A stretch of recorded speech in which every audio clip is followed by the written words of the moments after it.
میں اپنی بات ختم کرنے سے پہلے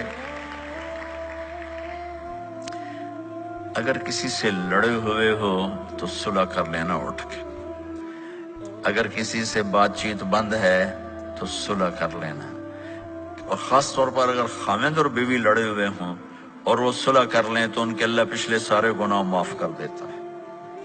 شیطان روزانہ اپنا ایسے آرائش ہے تو سال میں ایک دفعہ ہوتی، شیطان کی آرائش روزانہ ہوتی، اس کی میٹنگ روزانہ ہوتی ہے سمندر کے اوپر، وہ اپنی کچہری لگاتا ہے، ایسا ہی اس سے بھی خوبصورت ہوگا میرے خیال میں اس کا بھی حال شال۔ تو وہ پوچھتا ہے ہمیں کیا کیا ہے، تو وہ کہتے ہیں چوری کروائی، ڈاکہ ڈلوایا، قتل کروایا، جھوٹ بلوایا، کفر کروایا۔ وہ چپ کر کے ٹھنڈا رسپانس دیتا ہے، ایسے ایسے کرتا رہتا ہے، ساتھ ہی کہتا ہے یہ تو کوئی بڑی بات نہیں، یہ تو کوئی بڑی بات نہیں۔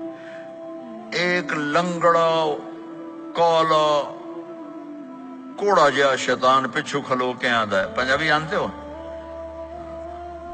اچھا چلو نہ جانو پھر بھی کہوں گا پنجابی میں۔ تو ایک کالا بھیڑا گندا کوڑا جا شیطان، حضور میں میاں بیوی نو لڑایا گیا، شاباش پتر اگاں آجا، کام تو کیتا، آجا آجا آجا آجا۔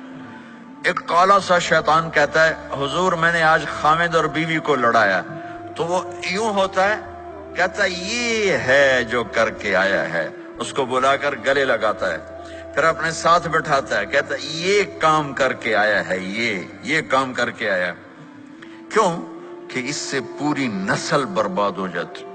اس لیے میرے نبی نے کہا علی طلاق سے بچنا، جب طلاق دی جاتی اللہ کا عرش کانپ اٹھتا ہے کہ فیملی ٹوٹ جاتی ہے، نسل خراب اور برباد ہو جاتی۔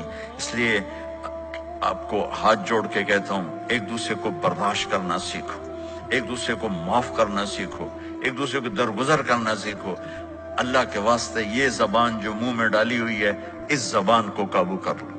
یہ زبان اگر آپ کے ہاتھ میں ہے، آپ کا گھر آپ کے ہاتھ میں ہے۔ کچھ نہ دو کسی کو لیکن میٹھا بول دے دو تو وہ راضی ہو جاتا، اور سونے چاندی میں تول دو لیکن زبان کا بول کڑوا ہو تو پوری زندگی برباد ہو کے رہ جاتی۔